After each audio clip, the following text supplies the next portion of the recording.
Good morning, everyone. Thank you for joining us. We're just going to give it a couple of minutes just for folks to come in from the green room.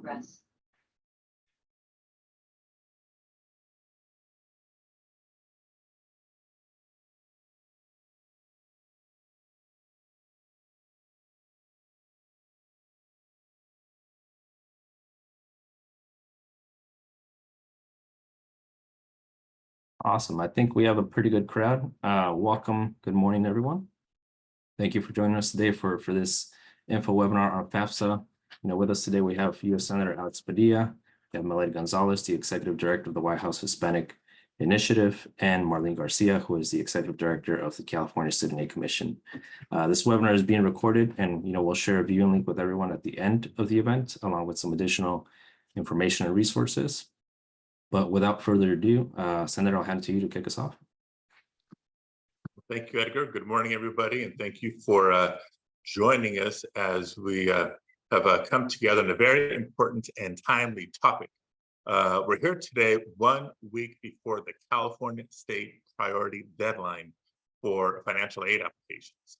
And I'm proud to be joined by Melody Gonzalez, Executive Director to the White House Initiative on Advancing Educational Equity, Excellence, and Economic Opportunity for Hispanics.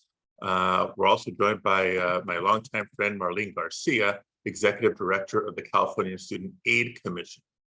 Now, as millions of Californians know, the financial aid application process can be a stressful time. We thought college applications were stressful enough. Once you start getting acceptance letters, the question of, well, how are we going to pay for it? Trust me, I know our family is on the verge. My oldest son is a junior in high school. We're starting the college visits, applications on the horizon, and a year from now, we'll be doing financial aid applications as well. It can be a stressful time. I also know from personal experience. While it's been a few years, I vividly remember what it was like as a high school student, filling out those financial aid forms. It was the first time that I realized that tuition alone at the school of my dreams was more than what my dad's W-2 was when we were filing his taxes.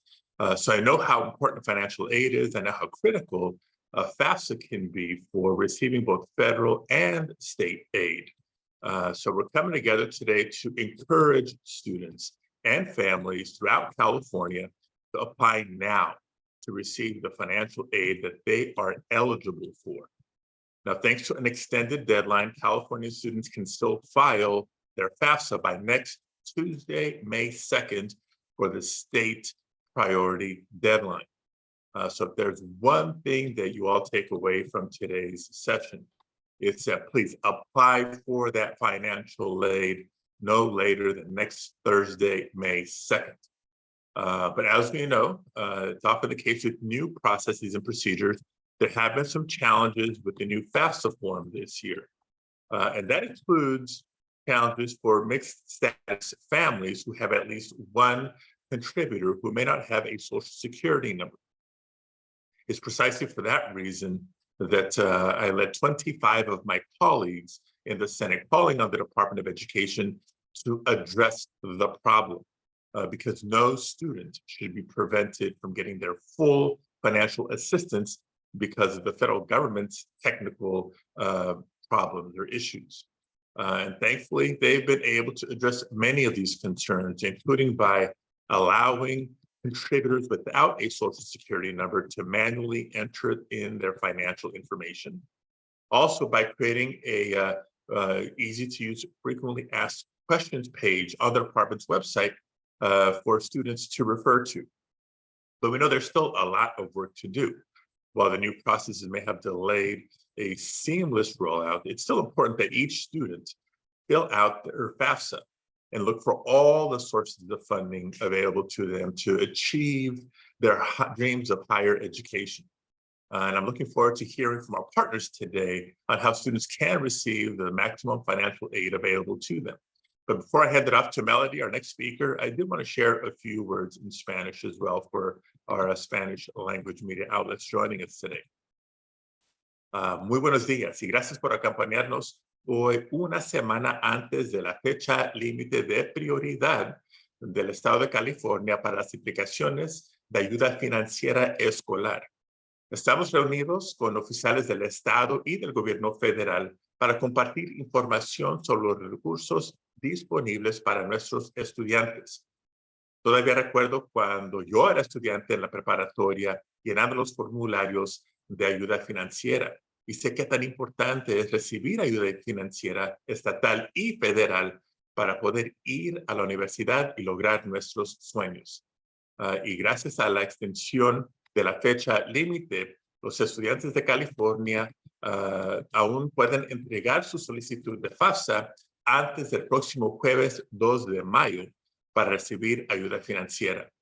Y sabemos que han habido cambios este año, pero eso no debe de impedir que ningún estudiante obtenga asistencia financiera, incluyendo los estudiantes que vienen de familias de estatus mixto, quienes son ciudadanos estadounidenses con uno o más padres inmigrantes. Por eso estamos aquí, para ayudar a nuestros estudiantes a obtener la mayor cantidad de asistencia financiera posible para poder lograr sus sueños de asistir a la universidad. Gracias por acompañarnos hoy. And with that, let me turn it over to Melody Gonzalez for her presentation. Thank you. Muchísimas gracias, Senador. It is such a joy to be here with you. I am a native Californian, originally from Chula Vista, California, and it is such a joy to be able to help represent our community from California, my Latino community, in this role now as Executive Director of the White House Hispanic Initiative. For those who may not know, our office is housed out of the U.S. Department of Education. We work under the leadership of Secretary of Education, Dr. Miguel Cardona.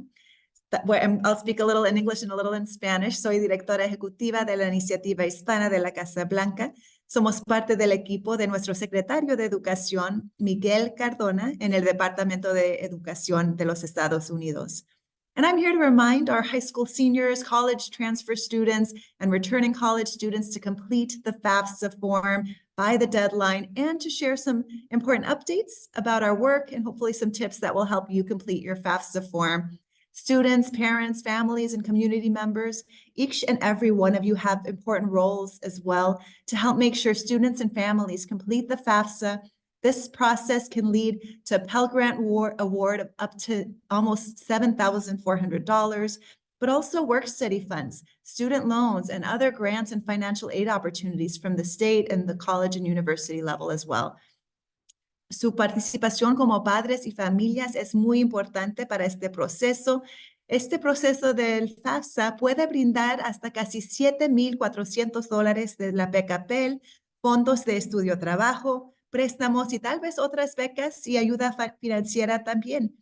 When it comes to the overhaul of the FAFSA system, the Department of Education has been working nonstop to complete this long overdue overhaul. This system has not been addressed and fixed in decades. The new Better FAFSA is simple, streamlined. It's been designed to be easier and shorter to complete. Many students are able to complete it in just 15 to 20 minutes, but that does not mean to wait until the last minute. Take some time to make sure you get started on that process if you have not done so already. And what's really exciting about the Better FAFSA is that it will allow more students to access the Pell Grant than ever before. So nationally, over 655,000 more students will receive Pell Grants than last year. Over 1.7 million more students will receive the maximum Pell Grant award than last year. And just to make sure you all know what we're talking about, the maximum Pell Grant, which we've been advocating for increasing and we continue to advocate for increasing, is right now set at $7,395.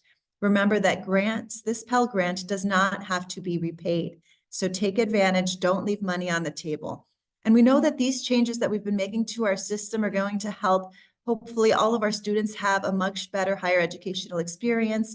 And that's why we're working tirelessly with schools, financial aid officers, high school counselors, K-12 school districts, and organizations to make sure students and families have what they need to fill out the Better FAFSA. I also want to make sure you all know and help spread the word that contributors without Social Security numbers can create accounts to complete students' FAFSA process and the part that requires contributor information. The information that students and families submit on the FAFSA form will only be used to determine the aid eligibility and aid amount.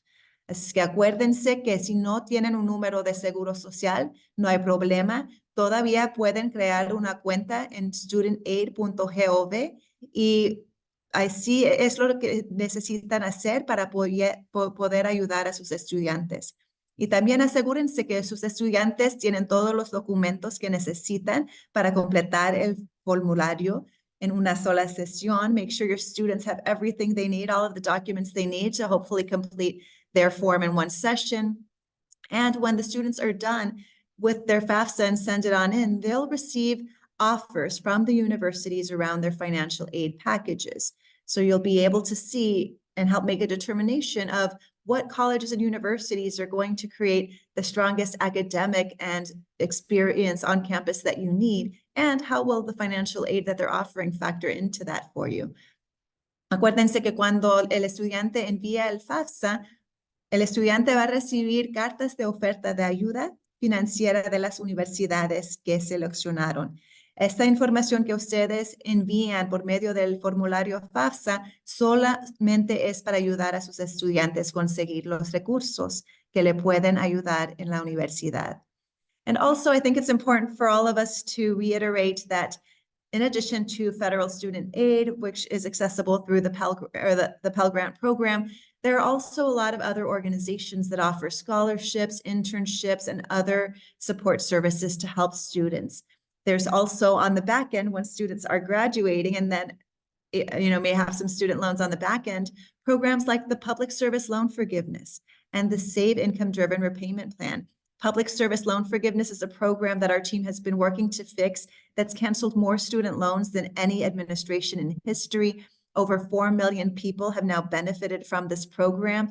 And I know of one Latina, for example, who was working for her county government and had $265,000 of her student loans canceled because she dedicated herself to working in public service and was able to benefit from this program. So as we talk about financial aid, let's make sure we're hitting those deadlines and that we're having these well-rounded conversations so that students and families know that there is support to help them get through their college journey. And there are programs and resources on the back end, and we're constantly fighting in the Biden administration to help deliver student loan relief on the borrower's end. So one of my most important tips that I'd like to close with is just simply to ask for help. There are so many dedicated staff in high schools, colleges, the senator's office, for example, our Department of Education, who care about this work and want to help you. At our office's website, ed.gov/Hispanic Initiative, we are compiling a number of the most helpful links, including bilingual resources and webinars and videos for you. So visit ed.gov/Hispanic Initiative to see a cheat sheet of a lot of the resources that we think you will find helpful. Muchísimas gracias, Senador, for inviting us here today to help share some tips, and I look forward to today's conversation. Thank you, Melody. Up next, we'll have Marlene Garcia. She's the Executive Director of the California Student Aid Commission. Go ahead, Marlene. Thank you so much, Senator Padilla, for having me today, and Melanie for sharing so much important information about how the U.S. Department of Ed is supporting students in completing the FAFSA. I am the Executive Director of the California Student Aid Commission. We are the largest state financial aid organization in the country. We disperse more than $3 billion annually, and we serve 500,000 students each year.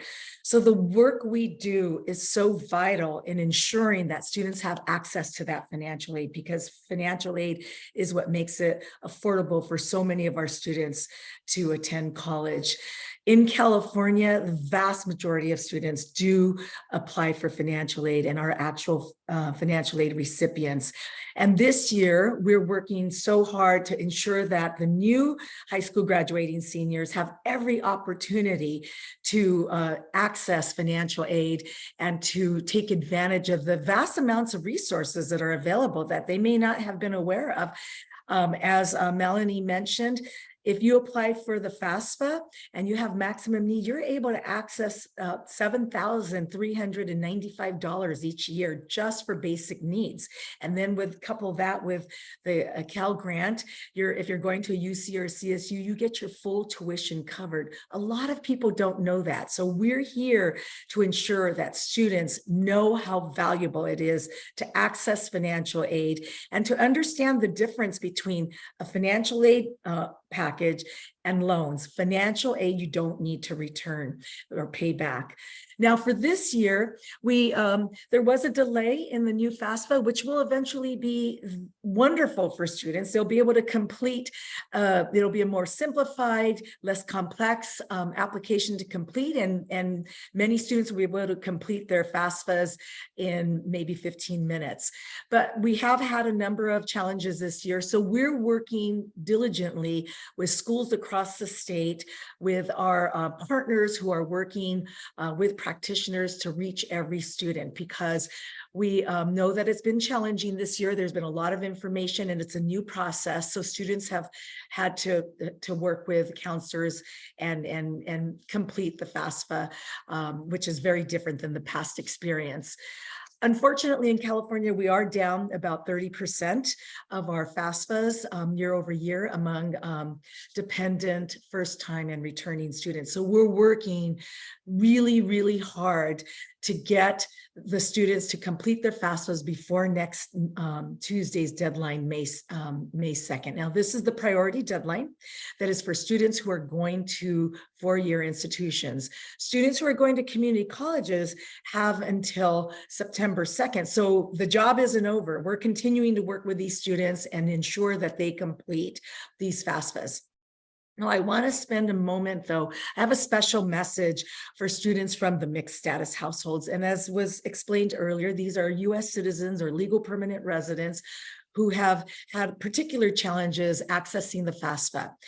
In California, what we've done is we have a California DREAM Act application. We're one of a dozen or so states that offers state financial aid to undocumented families. And we are making that application available for students who have their applications in the system for a FAFSA but haven't been able to complete. And if they're worried about meeting that May 2nd deadline, they do have the option of switching to the California DREAM Act application so that they can meet that May 2nd deadline. And that's really important for them to have access to all the state financial aid. And that includes Cal grants, middle class scholarship, institutional aid, state work study, and other types of scholarships and grants.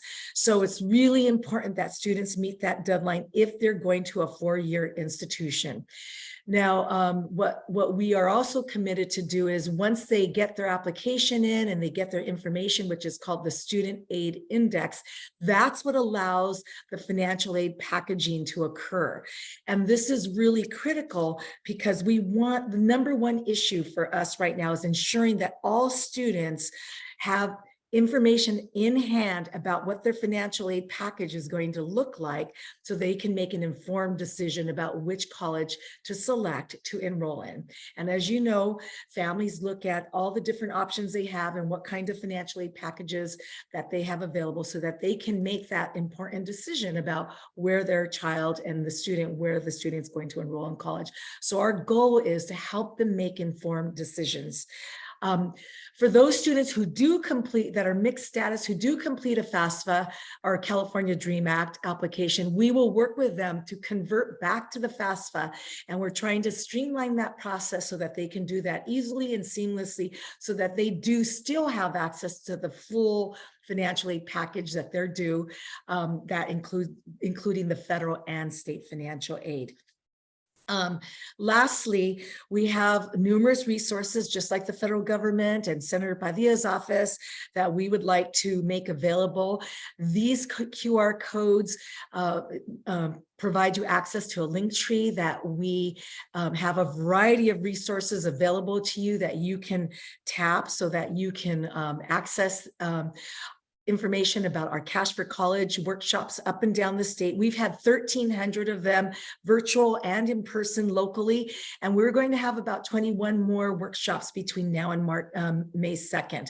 So please access these links. They'll give you information about the FAFSA. They'll give you information about what to do if you're a mixed status student, and then of course information on how to get the information you need to meet that May 2nd deadline, and then also the information you need to convert back to a FAFSA if in fact you completed the California DREAM Act. And to all of our undocumented students, you have the California DREAM Act that will give you access to all the state financial aid, and we really urge you to complete this application, and all your information is kept private and confidential, and this is really so that you have the opportunity to attend college unfettered by whether or not you can afford to pay.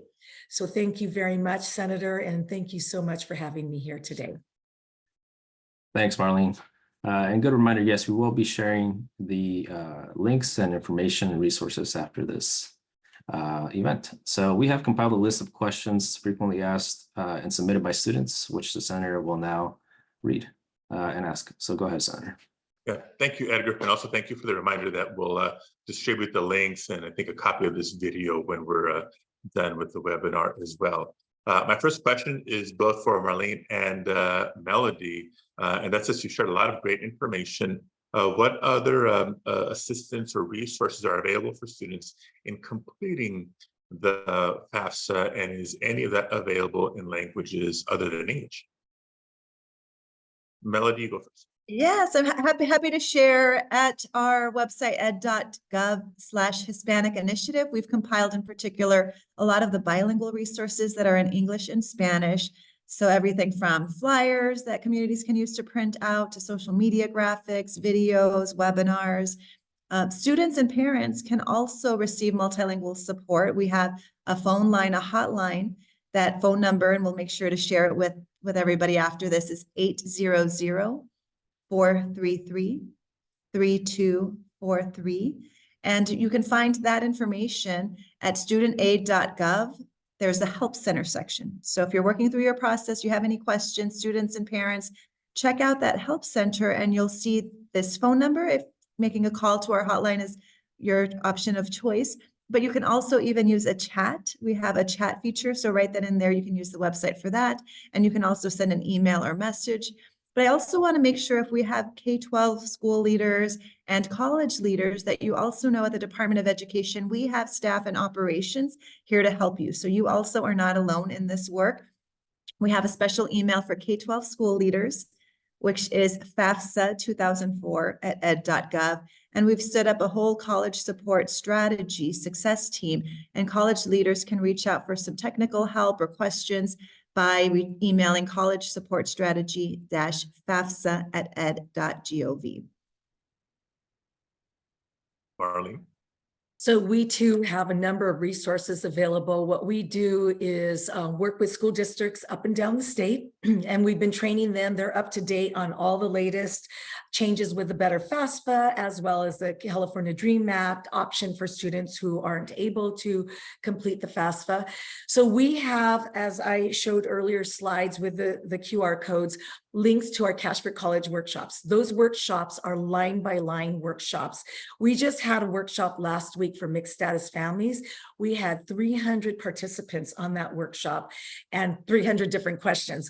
So we really encourage you to go on and register for one of the workshops. Like I said, some of them are in person in your communities throughout the state, and some of them are statewide for those who don't have a neighboring workshop. But we go line by line, and we have experts who will work with you and who really will empathize with the challenges that you're having this year. We also work with CalSOAPs up and down the state. We have 16 different CalSOAPs that are available, and they're actively in the community, and they have college success coaches who are in college now and have recently experienced applying for financial aid and understand all the anxieties and questions a student might have. So please look for your CalSOAP operations. And we partner with key organizations up and down the state like SoCalCan and NorCalCan. They're all out there right now for the single purpose of answering your questions, getting you the information you need so you can get that application completed. But please go to our website. Our website is chock full of information. The QR codes are there, and you can find out anything if you're applying for Better FAFSA, if you happen to be in the mixed status category, or if you're a California DREAM Act application student. We urge you all to take advantage of these opportunities. Yeah, great. No shortage of information and resources out there. The workshops are wonderful because it's really reaching people in every corner of the state. The websites, again, in multiple languages. I'll also make a plug, I assume this is still the case. Marlene, you mentioned that you partner with school districts across the state. So high school students, go visit that college counselor. They have this information there. And you can also talk to the college that you're interested in attending. They have a financial aid office that can answer a lot of these questions and provide some additional assistance. Now, Marlene mentioned earlier about the privacy and confidentiality of the information that's shared in these applications from the state perspective. Melody, from the federal government perspective, what can you share with students and their families about the privacy and confidentiality of the information they submit? Absolutely. I think one of the most important points for all of us to be reiterating to parents is that their immigration status is not taken into account in determining the student's eligibility for student aid. So when the FAFSA form is processed, only the student's citizenship and eligible non-citizen eligibility is verified. And that's an important note as well. Primarily, federal grants are for students who are citizens, but there are some categories of non-citizens who may be eligible. So again, make sure you take a look at studentaid.gov. We have links on our website as well where people can help confirm. But again, the FAFSA does not ask about parent citizenship status. You do not need a social security number to enter and create an account to help support your student's process. You know, we want to just remind everybody that the department has made efforts to remind all of your institutions as well of their responsibility to safeguard all of the information, including the federal tax information. So know that the information you're submitting into the FAFSA will only be used to determine your eligibility for aid and the aid amount. Right. So it won't be shared with other departments or agencies for any other purposes other than financial aid, getting you the money that you deserve to go to college. So that's a wonderful clarification. One more question, because we're always pushing the deadlines. We're here 1 week before this critical May 2nd deadline. Can either of you speak to what happens if a student misses the deadline, despite all this assistance available? If they happen to miss the May 2nd deadline, are they out of luck? What other options are there? So the May 2nd deadline is a state deadline, and it's one that we have delayed, we have pushed back so that we can capture all the students. I think that there are a couple of different options. There's something called professional judgment that occurs at the local campus level. And if in fact the student has had challenges completing the FAFSA, or let's say their application was rejected and they didn't know why, they will be able to make the case with their local campuses that they decide to attend, and through that professional judgment. So there is some wiggle room there to help them. And then to also contact us at the California Student Aid Commission. We have a call center as well, and to let us know, and we'll do whatever we can. We know this year is a transition year, so there will be a lot of challenges, and we just want to make sure that every single student that needs financial aid and is applying is going to have access. So we'll work with individual cases, but we urge every student to meet this priority deadline. And also for community college students, don't wait till September 2nd, apply now so that you know ahead of time how much money you'll be eligible for. And we do offer everything bilingually in multiple languages, primarily Spanish. And so just understand that we're there to respond to needs and questions as best we can. Yeah, and I would just also add to, most importantly, just get it done now, get started if you haven't started. On the federal front, you are still eligible for relief. Some of you all may be applying for colleges in different states. So I think the most important thing is just get in the system, get it done, and ask for help, right? And don't be shy. I get a chance at the Department of Education to work with so many great leaders in our K-12 school systems, in our colleges, and in our communities who are here to help. And I think what's also important in this conversation is remembering that, right now we're talking about the federal aid supports, whether it's state or national funding, but also our colleges, so many of them have really wonderful wraparound support services. So we know students sometimes worry about things like food or housing security, transportation, some of these other sort of needs. And there are so many good souls in the higher education system across this country who are so focused on making sure beyond scholarships and grants or loans that you are taken care of as a human, as a person, with your basic needs and everything you need to thrive academically, but also in terms of your physical and mental health. Great. Thank you for that reminder. We certainly have come a long way since, at least I won't speak for anybody else other than me, since I was in college and going through the process. I want to be respectful of everybody's time. We're up on the 30-minute mark here, so we'll begin to wind it down. Just as a reminder to everybody who followed, we'll make this video, all the links, a lot of the resources that were referenced in this webinar available after its conclusion. I would definitely want to thank Melody and Marlene for joining us and representing their respective agencies and administrations. You were so helpful today, and I appreciate you making some time. There's plenty of financial aid available. There was a small reference to student loans, and I remember doing work study, scholarship applications, a lot of private sources, etc. We encourage students to pursue them all, but the big one here is the federal and state assistance available by completing the FAFSA. So don't wait till next Thursday if you don't have to. Start on it today. You have a week left to do it, but make sure you meet that May 2nd deadline. Students, parents get all the federal and state aid that you're eligible for, and we know you're going to make us proud. So with that, thank you all so very much. Have a great day. Thanks, everyone.